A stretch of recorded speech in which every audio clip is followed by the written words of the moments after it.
The Rams have re-signed John Johnson III, and we're breaking it all down. That's coming up next on Locked On Rams.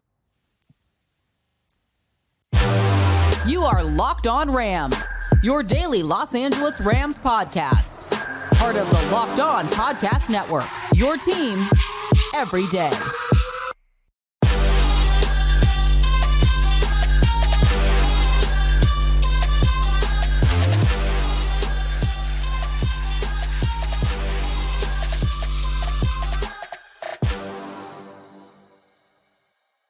What is up, Ramley, and welcome to another episode of Locked On Rams, your daily podcast covering your two-time Super Bowl champion Los Angeles Rams, part of the Locked On Podcast Network, your team every day. We're also available over on YouTube, so if you haven't yet, be sure to subscribe to the Locked On Rams YouTube channel. Hit that subscribe button, hit that notification bell, hit that like button. Let us know what is your reaction to the Rams signing John Johnson. John Johnson is back. My name is Doug McCain. You can follow me on Twitter and Instagram at DMAC_LA.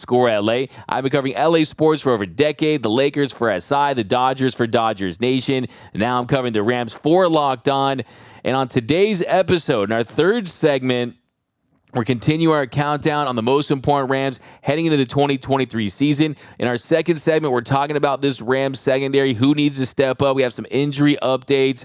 But first, the Rams have re-signed John Johnson. He is back with LA. But first, this episode is brought to you by Bird Dogs. Go to birddogs.com/LockedOnNFL or enter promo code LockedOnNFL for a white tech hat with any order. You won't want to take your Bird Dogs off, we promise you. But let's get right into it because the Rams have brought back John Johnson. Jeremy Fowler just tweeted out, safety John Johnson III signing a one-year deal to Rams per source, back to where he started, Jake Ellenbogen on it. So he is back. Now, before we talk about his role on this year's team, let's talk about his time in Cleveland because it did not go as expected. He did not have as much success in Cleveland as he did in Los Angeles, where he was good to really good. He had some great moments. He was someone that was one of the better players on this Rams team. He was a green dot guy. He was someone that you could count on as a tackler, very adept at going in there, making big plays,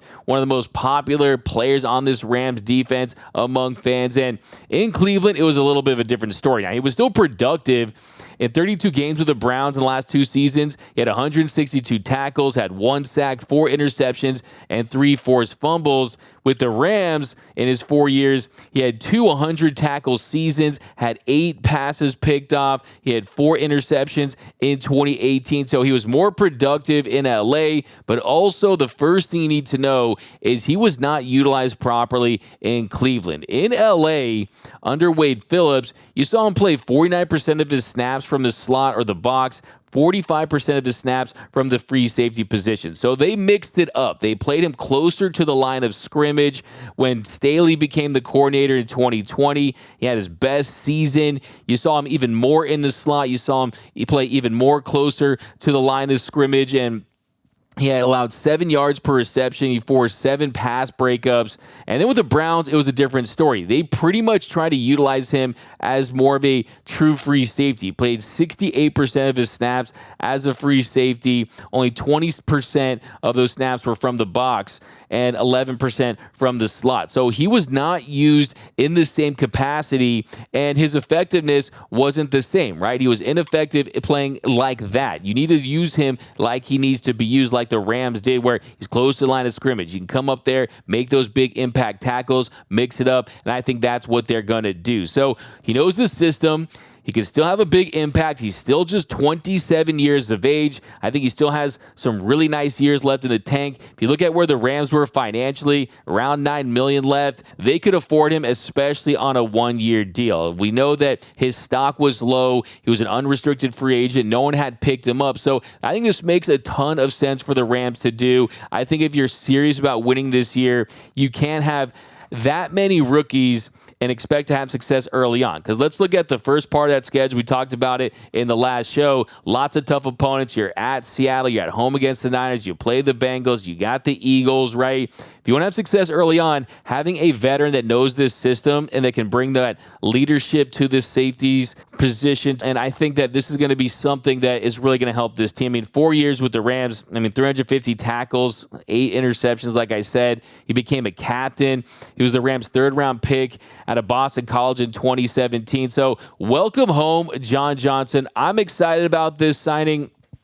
I love the fact that the Rams are bringing in someone that can, one, be productive, and two, mentor these younger players, show them how things are done in Raheem Morris's system. And I think this is a big indicator that this team is serious about, hey, we are going to surprise some folks out there that think that this is not going to be a good team. So bringing in someone like a John Johnson with his stock as low as it is right now, where no teams wanted to sign him, you're getting great value from this deal. I don't think that this is shopping at the dollar menu. I think this is bringing someone back into a system where he can thrive once again. So I think it made all the sense in the world. I've been pushing for this for months now, since really there was rumors he was going to sign with the Chargers and teams like that. But look, he's back with the Rams, and I'm looking for him to have a big impact this season. And I think that this was 100% the right move, especially if you want to win this year. Like I said, there's no bad one-year contracts. This is a low-risk move. If it doesn't work out and he doesn't have a lot left in the tank, then hey, you move on, but you still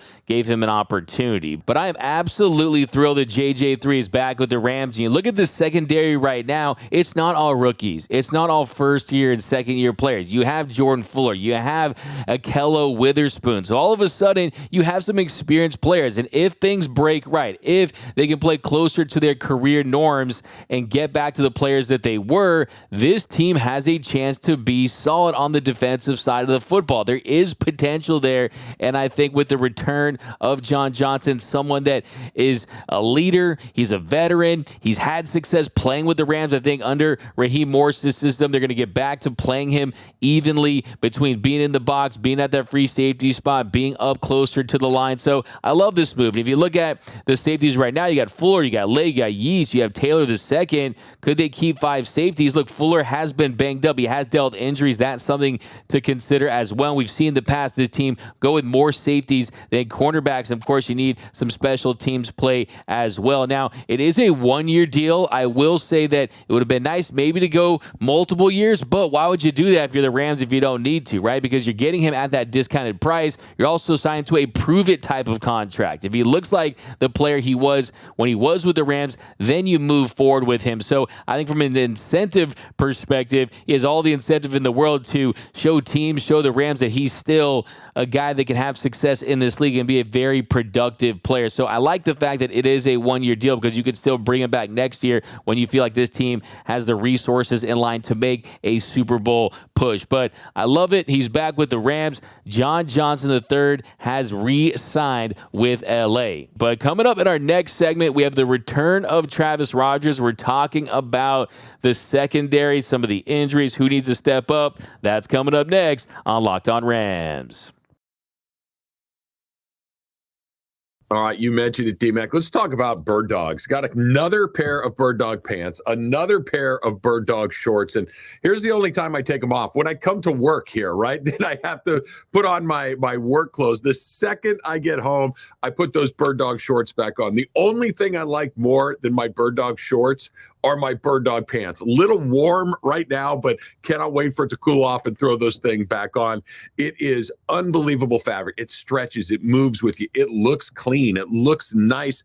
And those bird dog shorts, they do the exact same thing as Lululemon, but they fit way, way better. Here's what you do. You go to birddogs.com/LockedOnNFL and you enter the promo code LockedOnNFL for a free white tech hat with your order. That's birddogs.com/LockedOnNFL or the promo code LockedOnNFL for a free white tech hat. You won't want to take your bird dogs off. We promise you. I wear them every single day. They're the most comfortable pairs of pants I own. They're the most comfortable pairs of shorts I own. Trust me, as somebody that knows comfort, bird dogs is the way to go.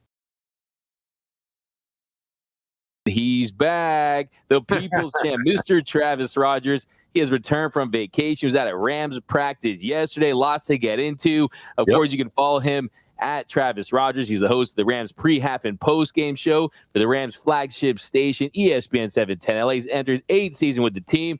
Travis, welcome back, my man.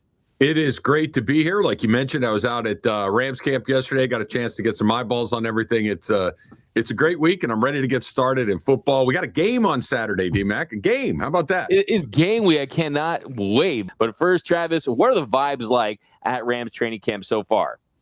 Yeah, it was interesting yesterday. So I got a chance to talk to a bunch of people yesterday. I got to talk to some fans. I got to talk to some Locked On people. A couple of our everydayers were out there as well. But I talked to some people in and around the team, people that cover the team, people that are, close to the team. And it's really fascinating. There's a great deal of dispersion, right, between what people expect from this team. There are people that are genuinely optimistic, that think that this could be a 9 or a 10 win team, that they have a very good chance to make the playoffs, that the first part of the schedule obviously is the most important part, but they're bullish on this team, that if you have Stafford, Kupp, and Donald, and you'll figure it out from there, that's a pretty good start. There was a decent amount of people that believe that. There was also a lot of people that thought that this is going to be a transition year for the Rams, that people are looking at this as a step towards getting better later. And that seemed to be the more common way to look at this. There's a lot more. This could be a 4, 5, 6 win team as opposed to an 8, 9, 10 win team. But it was kind of all over the map. It was interesting to hear from people that know it really well, that are involved in the team, that look at it every single day, that talk about it every single day. And there wasn't one common thing. It was all, somewhere between, I think they're going to be pretty good, to buckle up. This may be a tough season. Yeah, hope springs eternal, especially this early in camp. Every team in the NFL thinks that, hey, we have a chance this season. Games haven't been played. Can we stay healthy? How do the players look? I think the number one thing for me as far as storylines go is Matthew Stafford. Every single social media clip I've seen, he's throwing darts. He's throwing lasers. He looks like he's 100% healthy. I like the leadership role. I don't know if you saw his mic'd up, but he was active. He was pumped. He definitely looks fully re-energized, and he's out to prove that, hey, he's still an elite quarterback. So, yeah, as far as their best players being good and being ready to go, I think they have that. But like you said, we'll see, because it comes down to the depth. It comes down to this youth and inexperience. Do those guys step up? When you look at the safeties right now in the Rams, you got Jordan Fuller, you got Rusty's, you got Quentin Lake. I'm high on Quentin Lake. Want to dive into him a little bit here. He's been standing out during Rams training camp already. He broke up one pass on a 3rd down, later picked off another pass from Richard LeCompte III. He deflected it, showing what he can do really as far as being a versatile defender. I think he is a guy who could start alongside Jordan Fuller at safety. He's big, he's strong, of course. He's got the lineage. His dad, a Pro Bowl NFLer. Any thoughts on Quentin Lake and what you've seen from him so far? I think he's probably in the driver's seat to have that other position along with Fuller, like you just mentioned, that the conversation around him has been that he's played his way into that role, that he's been that guy that they hoped that when they drafted him, that he was going to be, and he may have already exceeded some of those things that they had for him as far as the expectations go. They have some options at this position. I think this is why the John Johnson thing is probably less likely than more likely, just simply because they have those 3 guys that you mentioned. You've got Lake, you've got Fuller, and you got Yeast, who I know we're going to talk about here in just a little bit, but they have 3 guys that they feel pretty good about. And if this is in fact a season where you're not only trying to win games, but you're also trying to identify the players, and quite frankly, maybe some less expensive players moving forward that can give you some NFL quality snaps and be starters that you find later in the draft, this is an opportunity for them to do that this year. I think he's going to play a lot. I wouldn't be surprised if he starts. I wouldn't be surprised if we see him a decent amount in the preseason, but he's really impressed through the early part of camp. Yeah, he absolutely has. You bring up Yeast. Yeast is someone who I think could absolutely replace Scott, be a little more of a traditional free safety, one of the enforcer types, guy being aggressive, making tackles. I think he's someone that you absolutely have to watch. But for him, I think the key is just really stepping up and just emerging. But you look at the injury issues they've been dealing with. That, to me, is the number one key. It's a lot of knick-knack stuff. I mean, Robert Rochelle, he left practice with an ankle injury. He was back on Sunday. No word on how involved he was. And Sean Jolly, the backup there at the star position, he's been dealing with a hamstring injury. Akello Witherspoon had a little surgery, got some pins in his finger. Darion Kendrick dealing with some hamstring tightness. When you look at the injuries early on, any concern, or you think it's just come knick-knack stuff? I think it's one of those things that you're gonna have this stuff, right? And I guess you'd rather have it now than in other parts of the season. You know, the Rams are at a little bit of a disadvantage because they are inexperienced, because they are trying to get to know each other. They are trying to understand Raheem Morris's scheme and come together as a collective unit. But I guess you'd rather have those little, bumps and bruises and smaller type injuries in August than have them in October and November when there's just no chance to get out from underneath them along the way. I don't think that this is something you have to go out and address right away. I think that you have enough talent in the building to go through it. You mentioned Russ Yeast there a minute ago. I was talking with DeMarco Farr, who I do some shows with occasionally, and he's the sideline reporter for the team. And he said something that, and again, I had forgotten about this, but it's a great point. That you go back a year ago about this time when they had that joint practice in Cincinnati against the Bengals, that he said that coming out of that, we were just about done with it. The story was going to be, wow, look at Russ Yeast and the progress that he's made. And the Rams have found themselves a really high-level player at that position. And then Aaron Donald started swinging his helmet. And that's all we talked about at the end of those joint practices, with that Aaron Donald got into a little bit of a situation and what the league was going to do, et cetera, et cetera. But Yeast dominated last year. He's back. He obviously has a chance to be a really good player for the Rams this year. So I think they're in a pretty good spot, even with all the bumps and bruises. Yeah, I'm definitely high on Yeast. I think Yeast is someone that has a great opportunity in front of him to start alongside Fuller as their primary safeties. And he also got valuable experience last season. I mean, he was active for 15 games. He made one start. He had 10 tackles in his final 3 games, had that one tackle for a loss, played 63% of his snaps at the free safety spot there in 2021. So he's got that experience. But if they do deal with some injuries and you're looking for some of these young guys to step up, we know Jacoby Durant, he's the star. He's got that $1 million megawatt smile. By the way, they thought he had veneers, and he was correcting reporters saying, no, these are real teeth. My mom made me brush my teeth. So he's talking about he drove his own Mercedes to training camp. So I think he's got that star potential above just being that star role and guy that can move around. But I think they need those other guys to step up. And I think one guy who's starting to build a buzz is THT, Travius Hodges-Tomlinson. And Sean McVay, he's saying some really good things about him. He said he's a competitive guy. I thought he made a really nice play from an off technique on a slant route on the short field. What I like about him is he just continues to compete. He's not afraid to come up and challenge guys. He's moved around a little bit. I thought you felt his presence today, and he's definitely a competitive guy that doesn't back down from a challenge. That's exactly what I would expect a coach to say about him when you watch his highlights. This guy's a pit bull. This guy's feisty. Hope he gets an opportunity, but any THT takes? Well, I think what's interesting is that he falls perfectly into that category of guys that we're going to get to see play, right? We're going to get to see these guys play against the Chargers, against the Raiders, and maybe a little bit less so against the Broncos when they get into that third preseason game, because nobody plays in the third preseason game. But the Rams are going to go about this a little bit differently than they have in the past, because they have no choice. They have to. And when you hear Coach McVay talk about THT and talk about how he's competing on this player, he's made a nice player. This is what we're talking about. All of these guys are competing. All of these guys have a chance to earn time. The opposite is true. All these guys have a chance to earn their way off of the field too, through poor play, through missed assignments, through not understanding the scheme necessarily. This is a totally different dynamic, especially at the position that we're talking about right now, DMAC, where there aren't guys that, okay, there is no Eric Weddle. There is no Jalen Ramsey who's like, he's going to do this, and everyone else is. Everything is kind of wide open at this point. It's very, very exciting. I think this team, based on what you said earlier and kind of the vibe around the team, is there's a little more flexibility and freedom in saying you don't have those Super Bowl or bust expectations. We can kind of work with this and kind of mold these guys and kind of think about the future. So I think that's kind of where they need to be. But THT I think is someone that fans are going to absolutely fall in love with as soon as he steps on the field. He's aggressive. He brings that tenacity. We saw last year death by paper cuts. It was so infuriating and maddening watching Rams games, watching the quick game. He's going to come up and blow that kind of stuff up. And I think you brought up a good point too, D-Mac, that tackling, right? Who of these guys that we're talking about, who is a sure-handed tackler? Because especially early in the season, because guys don't hit, guys aren't tackling to the ground very often in practice, if at all.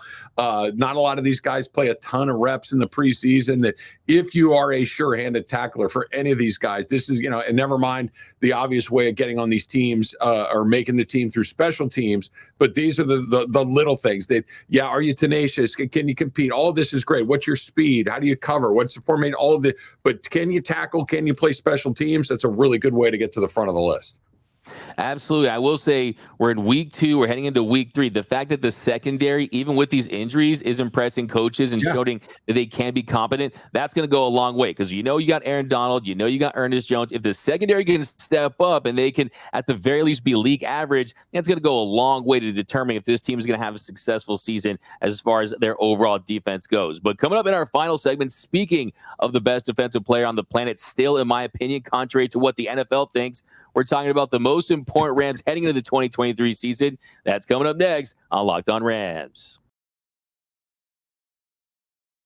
Hey, football season is just about here. We're just about to kick off the season, and FanDuel is giving you the chance to win all season long. Because right now, when you bet on a Super Bowl winner, you can get bonus bets every time they win in the regular season. Just pick any team to win the Super Bowl, and you'll get bonus bets for every victory. Here's what you can use your bonus bets on. You can use them on spreads. You can use them on player props. You can use them on over-unders, and of course, anything else that you want to do it. So visit FanDuel.com/lockedon and start earning bonus bets with America's #1 sportsbook. That's FanDuel.com/lockedon. Pick your Super Bowl winner, and you can get bonus bets every time they win in the regular season. You know the favorites. Go take a look at the odds at FanDuel. Figure out where you want to go. Put it in there, and then you can start getting paid on your bonus bets. That's FanDuel.com/lockedon.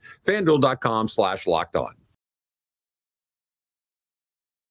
And welcome back to Locked On Rams. Thank you for making Locked On Rams your first listen every single weekday, free and available wherever you get your podcast. Locked On Rams, part of Locked On Podcast Network, your team every day. And one more reminder, if you haven't yet, be sure to subscribe to the Locked On Rams YouTube channel. Hit that subscribe button, hit that notification bell, and let us know. Do you think that Aaron Donald was disrespected by the NFL's rankings heading into the season? But here in our final segment, Travis, we are going to continue our series, our countdown of the most important Rams. We start at 20. We're down to 2, and it's Aaron Donald. So Aaron Donald, we know last season he was dominant until he was dealt with those injuries, had the ankle injury. It was really the first time in his career that was compromised by that injury, but he was still fantastic when he was on the field. And the reason why I have that number 2 is you see what he does for this defense. This is someone who gets more attention than any player really in the league on that side of the ball. The triple teams, the full slides, there's just no one that gets that kind of attention.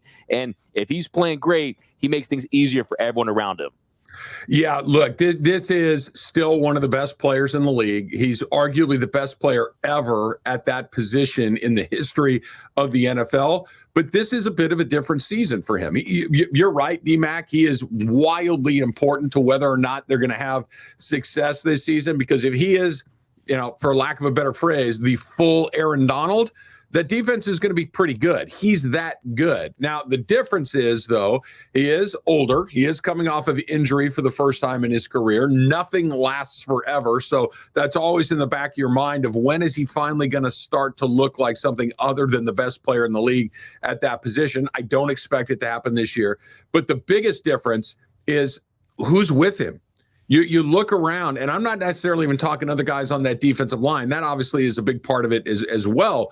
But when you look at it, there is not a Von Miller. There is not a Jalen Ramsey. There's not even, like I'll use his name again today, an Eric Weddle, just some really experienced guys that can put him in a position to succeed, or he can put them in a position to succeed. It is really Aaron Donald and his 10 friends going out there this year. It is a very different group than we've seen before. Those other 10 guys are going to have to step up to give him a little help to allow them to help them.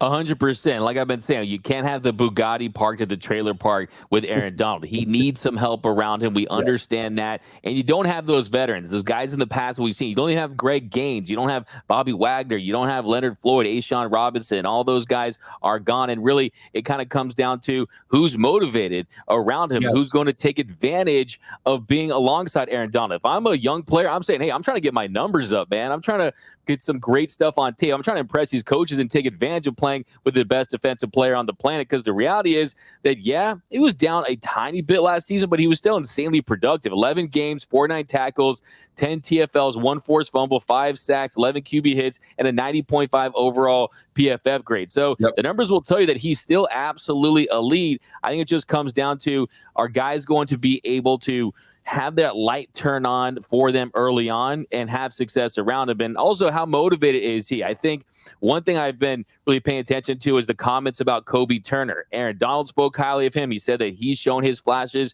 Sean McVay has talked about him. I think this year, I said it in the show last week, everyday listeners will know, is I think that Puka Nacua is going to be their best offensive player as far as a rookie since Cooper Kupp.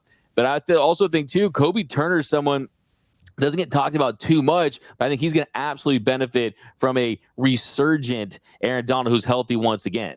Yeah, no, anybody that plays alongside Aaron Donald is going to have a good year, right? I mean, he should be getting a percentage of whatever it is everyone else on that defensive line makes, because he makes that so much easier for them. I want to go back to something you said a second ago about what's Aaron Donald's level of motivation. Here's the one thing that I am 1,000% certain about going into this season. And it's the only. Aaron Donald's motivation will be A+, 100%. That dude is just wired differently than just about anybody I've ever seen in my entire life. Most professional athletes are crazy competitive to begin with. And then there's the guys that go even above and beyond that. And then there's another level that Aaron Donald's on. I don't even know what to call it, that he is as disciplined, as committed, as fierce, as whatever adjective you want to put in there. That's Aaron Donald. He will be ready to go. Whether or not his teammates are ready to go is the bigger question. Exactly. I think that's scary to think that you have a chip on your shoulder level Aaron Donald, knowing he came in at 11, the guy who was always consistently ranked in the top 10, the top 5. Last year was ranked number 2 on the NFL's top 100 list. And I think I make too much of Madden rankings and lists. I understand that. I'm definitely guilty of doing that. But still, I think he's someone that he understands that last year, that team, they were kind of irrelevant towards the end. A lot of their stars were out. He wants to reestablish himself as, hey, I am the guy. I'm still the guy in this league. I always say, if the aliens came down, we were faced with mass extinction unless we have one NFL player beat their best player. I'm still taking Aaron Donald. I mean, low man wins, right? The leverage he uses, so quick, the speed, the finesse. I mean, I think he's going to have a massive year. And I think you brought up the best point is, it doesn't matter what team he was on. It could be any team in this league. It could be any roster around him. The standard he sets for himself, nothing can surpass that. No, he's coming in. There are some guys you got to worry about. Are they going to come in shape? Are they carrying a little extra weight? Did they just get paid? Did they just come off a season where they made all pro, or they maybe won some playoff games? Aaron Donald's going to come in and try to tear your head off, and you can take it to the bank. Yeah, I'll never forget Troy Aikman during a game last year saying he played against Reggie White and Lawrence Taylor, and he says that Aaron Donald is the best defensive player that he's ever seen. So, hey, that carries weight with me for sure. Yes. Bruce Banner in cleats, has superhuman strength, and I think it's going to be a big reason why I think this team surprises everyone out there in the National Football League. But that's going to do it for this episode of Locked On Rams. My name is Doug McCain. You can follow me on Twitter and Instagram at DMac_LA. And you can follow the People's Champ, Mr. Travis Rogers, at Travis Rogers. And until next time, whose house? It's Locked On Rams House.